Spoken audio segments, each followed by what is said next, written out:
Fala, moçadinha! E aí, moçada? Bom dia, boa tarde, boa noite. Como é que vocês estão?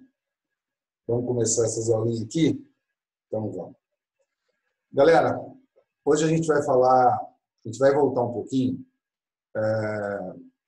falando sobre os compostos orgânicos. A gente já começou em algumas salas compostos orgânicos, a gente vai retomar do início e depois vai continuar para tornar essa aula completa, ok?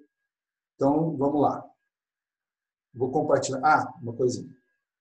Eu vou compartilhar com vocês uma projeção de PowerPoint e a gente vai comentar em cima desse PowerPoint. O que eu acho interessante para vocês é o seguinte: quando você for acompanhar essa aula, pegue seu caderninho, escreva toda hora, cada slidezinho que for passando, clica, dá um pause, escreve, tá? Depois solta, deixa o tio Ziz falar. Pega aí alguma dúvida que você tiver, vai anotando essas dúvidas para depois me encaminhar. É assim que eu acho que é legal a gente trabalhar. Vocês têm que participar da aula também, né? Não pode ficar só naquela situação passiva de ficar assistindo, que eu acho que aí seria pouco produtivo. A partir do momento que você começa a anotar essa aula, começa a levantar questionamentos, aí isso aqui realmente vai ser algo que vai funcionar. E, aliás, eu acho muito legal, tá? Vou mostrar. Então, tá bom. Então, vamos lá? Vou procurar a nossa telazinha. Cadê ela aqui? Achei. E vamos lá. Tá aí, galera. A gente vai falar dos carboidratos. Agora, eu vou tirar a carinha do tio Ziz aqui, que não tem emoção você ficar olhando para essa coisa horrorosa. E depois, no final da aula, a gente volta para comentar alguma coisa, ok? Então, tá bom. Bom, galera, aí está a nossa aulinha de carboidratos, tá? Vamos começar, obviamente, desde o início e a gente vai evoluindo, tudo bem?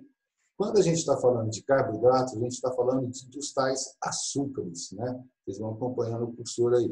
Não esquece, anota, deixa tudo bonitinho no seu caderninho, que aí essa coisa vai ficar legal. Aí, mas também isso você pode ter como nome, né, os hidratos de carbono, glicídios, glucídios, tudo isso aí são sinônimos para os tais açúcares. Fechou? Bom, a composição, um perhaps aqui, galera. Carbono, hidrogênio e oxigênio. Percebam, moçada, que não tem nitrogênio. Você não vai encontrar nitrogênio, nem aqui, nem em lipídios. Falando isso em açúcares simples e lipídios simples. Ok?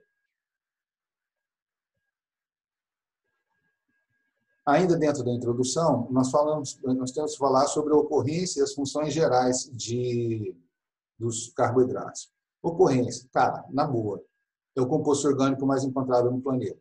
Tá? Ele corresponde a mais de 50% do composto orgânico do planeta, só os carboidratos.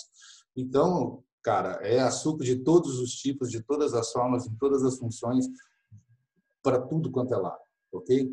Mas, voltando a falar de funções, né? As funções que eles são mais conhecidos são como? São 3 funções. Primeiro, fonte energética, fonte imediata de energia. Quando eu preciso de energia, eu já vou lá e já tiro a glicose do meu sangue e já obtenho energia direto. E aí é fonte.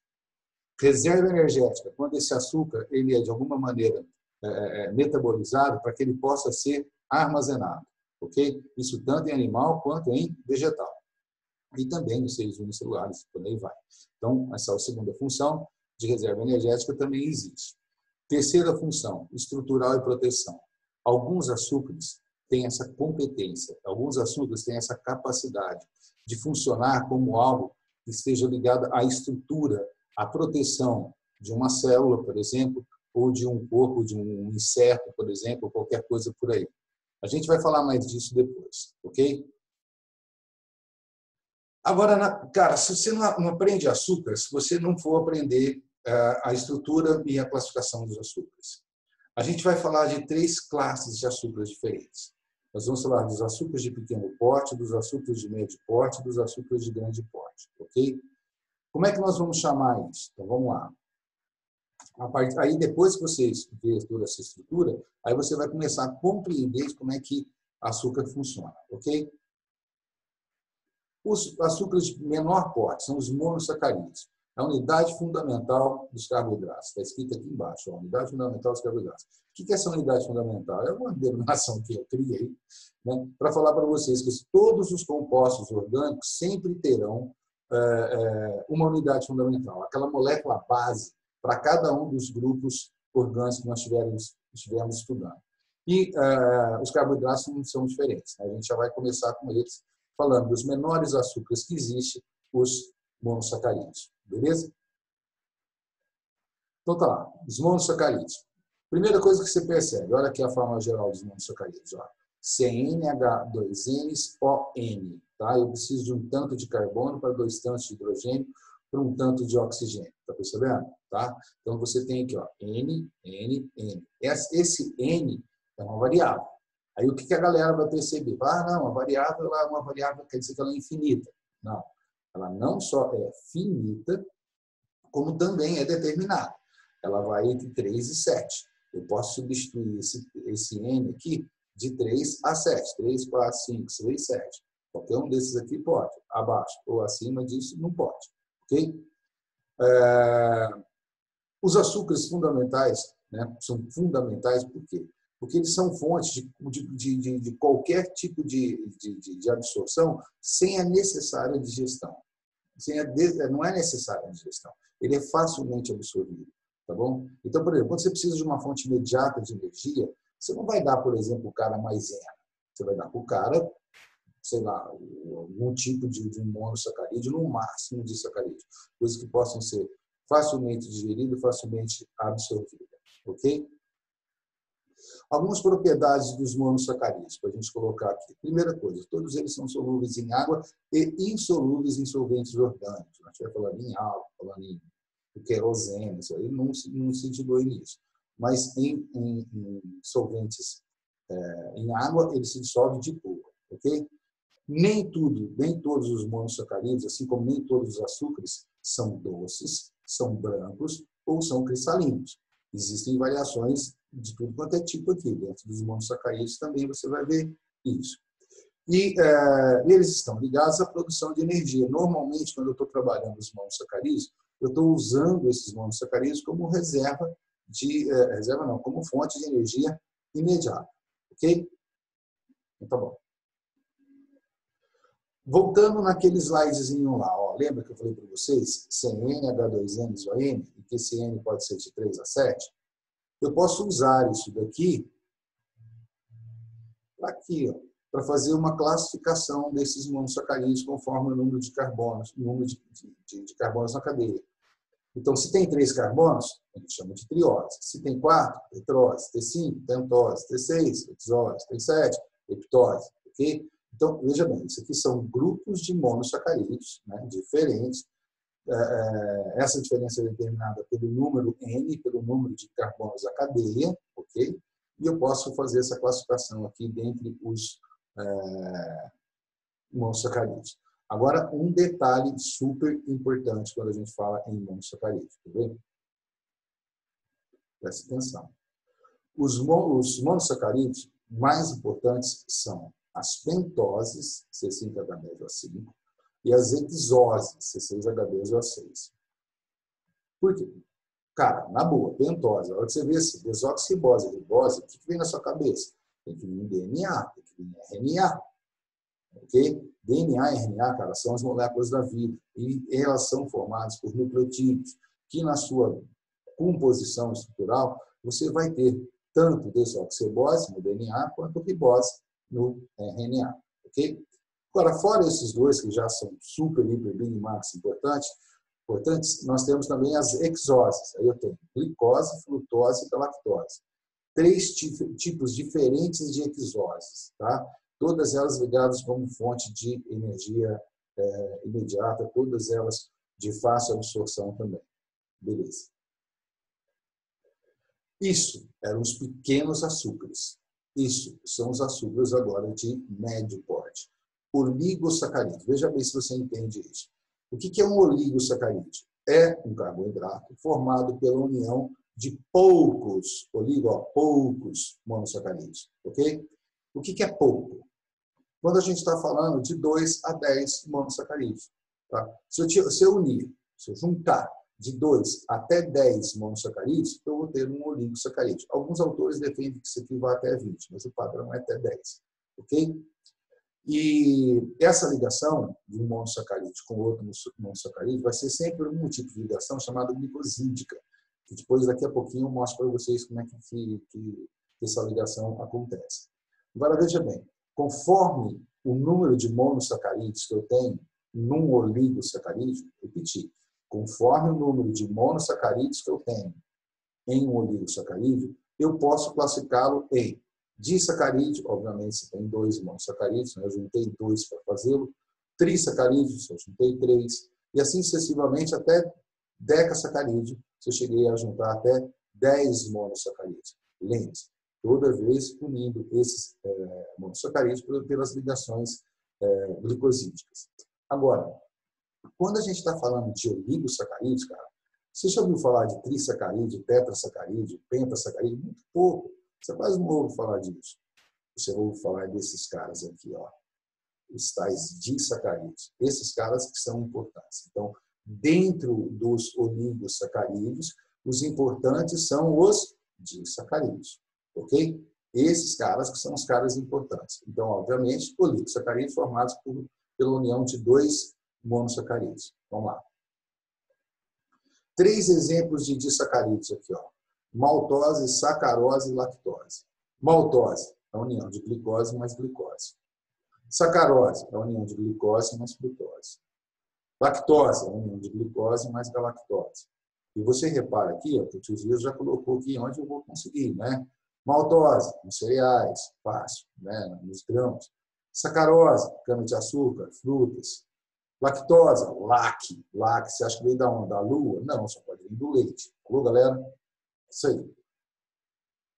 Bom, esses são, então, 3 importantes disacarídeos.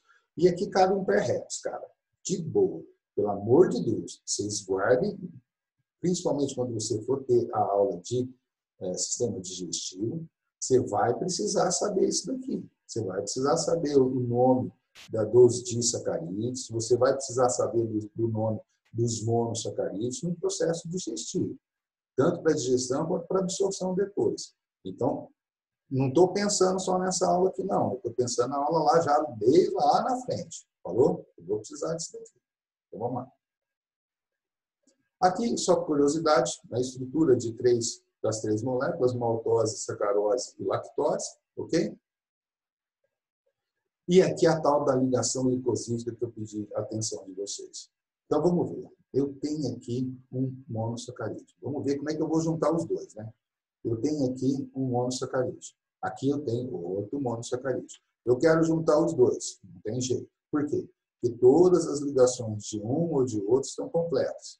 Então, para juntar os dois, eu tenho que livrar uma ligação desse aqui, livrar uma ligação desse aqui. Pergunta para mim como? Então, como? É o seguinte, uma ótima pergunta. Eu vou tirar a hidroxila daqui e vou tirar o hidrogênio daqui. Aí eu vou pegar esse hidrogênio mais essa hidroxila e formar uma molécula de água. Eu estou tirando água, ok? Presta atenção que eu vou precisar disso aqui daqui a pouquinho também. Eu estou tirando água. Aí eu livrei uma ligação aqui, porque eu tirei esse hidrogênio, livrei outra ligação aqui, porque eu tirei essa hidroxila aqui, agora eu junto os dois. Ni que eu junto os dois, eu estabeleço entre eles, né, uma ligação glicosídica. Você está vendo o oxigênio fazendo a pontezinha entre os dois monossacarídeos aqui, ó. Olha que bonitinho. Tranquilo? Tá? Aí a molécula d'água. A molécula d'água não está representada aqui, mas ela não sumiu, não. Faz de conta que ela está aqui. Beleza? Bom, isso é para juntar. E se eu quiser separar, mano? Ah, então agora tem um disacarídeo aqui, ó. Eu tenho um mono aqui, uma representação só, né? Óbvio. De um mono aqui, outro mono aqui. Beleza? Beleza. Só que esses dois monos estão unidos pela ligação glicosídica. Olha o oxigênio fazendo a pontinha que eu falei para vocês aqui, ó. E se eu quiser romper essa ponte? Eu vou romper com água, galera. Ó, a água vai entrar, vai romper essa ligação. Olha o que eu falei, água rompe. Água rompe. Então, se a água rompe, é hidrólise, né? A quebra pela água. A água vai romper essas ligações aqui, tá? E vai formar um monossacarídeo aqui, outro monossacarídeo aqui. Sempre assim, o hidrogênio, aqui é HOH, né? O hidrogênio aqui vai para um lado, para onde foi esse oxigênio aqui, ele vai, e para o outro lado vai a hidroxila. aí eu vou ter 2 monossacarídeos aqui de boa separadinho. Nesse caso aqui, a glicose e a frutose. Então, isso aqui era uma sacarose. Fechou? Bom, esses são os açúcares médios, né? Então, vamos lá. Ó, desde o comecinho, não deixar nada para trás. Começamos com os monossacarídeos, com os pequenos. Depois falamos dos médios, dos oligosacarídeos. Agora chegou a hora dos bitelos, galera. Agora a gente vai falar dos polissacarídeos. Né? Polissacarídeos. São os carboidratos com cadeias enormes de monossacarídeos. São bitelos, cara. São formados por milhares. Então, essa classificaçãozinha, o que é polissacarídeo? A polissacarídeo é uma união de acima de 10 monossacarídeos. Isso não se justifica, cara. Não se justifica. Acima de 10, acima de 40, acima de 70. Por quê? Porque na natureza a gente vai sempre encontrar polissacarídeos com cadeias com milhares de monossacarídeos. Milhares, trocentos. Tá bom? Só uma curiosidade aqui. Esses polissacarídeos eles podem ser classificados em heteropolissacarídeo e homopolissacarídeo. Qual é a diferença? Os homopolissacarídeos são os polissacarídeos formados pela união de vários monossacarídeos, mas todos iguais. Por isso, homo, né? Iguais. Um monte de monossacarídeos, só que todos iguais. E quando são heterossacarídeos? Heterossacarídeos, o cara também é formado por um monte de monossacarídeos. Só que esses monossacarídeos são diferentes, eles não são todos iguais entre si. Tá? Isso é uma classificaçãozinha que existe entre eles aí. Agora, disso tudo que eu estou falando de polissacarídeo, tem uma coisa que é importante. O que é? É o seguinte, galera. Eles possuem várias funções que vai de estrutural, reserva energética, proteção, etc. É um monte de função. Hiperrépticos, que são insolúveis em água. Agora, isso aqui, galera, é exemplo. Você tem que guardar os exemplos, falou? Então, de cada um deles, né? Você tem que saber quem tem, qual a função e aonde que fica. Então, eu tenho glicogênio, um polissacarídeo, amido também, a celulose também, a quitina também e o ácido hialurônico também. Glicogênio, o que é isso? É um polissacarídeo de reserva energética animal. Então, é bicho que tem isso. E aonde que nós, bichos, guardamos o glicogênio? Ou no fígado ou nos músculos. Tá vendo? Tá? Só lembrando que glicogênio de músculo não serve para reserva do resto do corpo. O glicogênio de músculo só serve para músculo. Tá? Glicogênio de fígado serve para o fígado e serve para o resto do corpo todo, inclusive para os músculos. Tá bom? É só um detalhezinho do metabolismo do glicogênio aí. Amido. Amido, galera, reserva energética também. Igual aquele lá. Só que é dos vegetais, compadre. É só vegetal que reserva energia na forma de amido. Falou? Você está vendo aí, ó, tá? E aonde que ele guarda? Nos tecidos amilíferos. Tecidos amilíferos são tecidos de reserva especializados na reserva de amido, que você vai encontrar em vegetais. Tá? Agora, aonde? No caule, na raiz? Depende, cara. Depende. Tem planta que é na raiz, tem planta que é no caule. Então, depende. Falou? Você só guarda quem tem tecidos amilíferos. Por exemplo, na mandioca, você vai ter raiz. Né? Os tecidos amilíferos são encontrados em maior quantidade na raiz. Na batata, no caule. Então, cuidado, né, cara? Depende da planta. Outros dois aqui, ó. Os irmãozinhos. Celulose e quitina. Ambos, celulose e quitina, são polissacarídeos estruturais. Só que a celulose é estrutural típico de vegetal e quitina é estrutural típico de animal. Aonde eu encontro celulose? Na parede celular vegetal. Aonde eu encontro quitina? Na parede celular de fungo não vegetal, e exoesqueleto de artrópodes. Tá bom? Aí você vai encontrar esses dois aqui. E, por curiosidade, o ácido hialurônico aqui embaixo, que é aquela colinha que a gente usa para unir as células de um tecido. Né? A grande parte dos tecidos possuem essa colinha, juntando uma célula a outra, né? No espaço intercelular. É o ácido hialurônico, muito comum em produtos cosméticos, né? Envelhecimento, etc. e tal, de cicatrizantes também, mas também é um polissacarídeo. Fechou? Ida para a celulose, galera, tudo isso aqui, eu já falei para vocês, que é o mais encontrado e tal, no planeta, e tal, aqui nas plantas também, tudo isso eu já falei para vocês, mas tem uma coisa aqui que eu falei. Isso aqui é muito importante, cara. Celulose, ela só pode ser considerada fonte de energia para animal em que situação? Ah, em qualquer situação, porque a vaquinha come o pasto, aí o pasto é fonte de energia para ela. Não, senhor. Não, senhor. A vaquinha não consegue digerir celulose. Pergunta para mim por que não. Porque, ótima pergunta novamente. Porque a vaquinha não tem uma enzima chamada celulase. Sem celulase não quebra a celulose. Lembra que eu falei que a celulose é formada por milhares de glicose?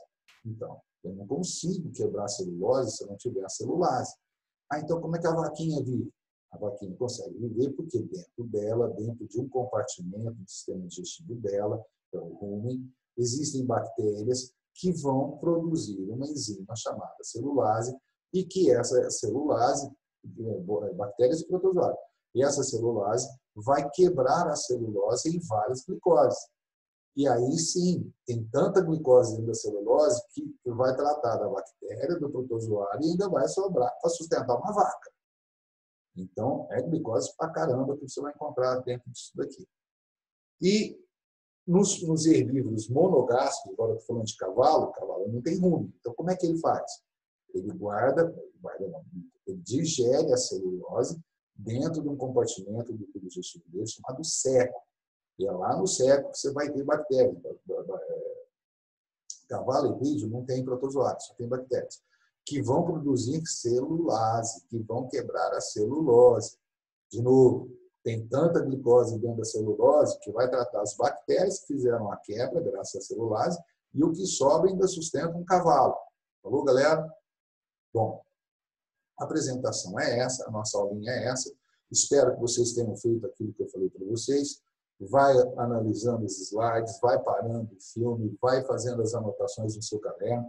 É muito importante que você seja participativo nessas aulas, tá? Não fique só assistindo, né, uma situação passiva, isso não é interessante para a gente agora. Falou? Bom, deixa eu voltar aqui. Vamos fazer assim, então, agora com vocês, galera. Vocês vão ficar com essa aula, vamos analisar isso tudo bonitinho, certinho, e aí, depois, em alguma situação, você vem e vem tirar as dúvidas comigo. Falou? Muito obrigado a vocês, espero que isso tenha funcionado de maneira adequada e estamos feitos. Fechou, galera? Muito obrigado, beijão, até mais.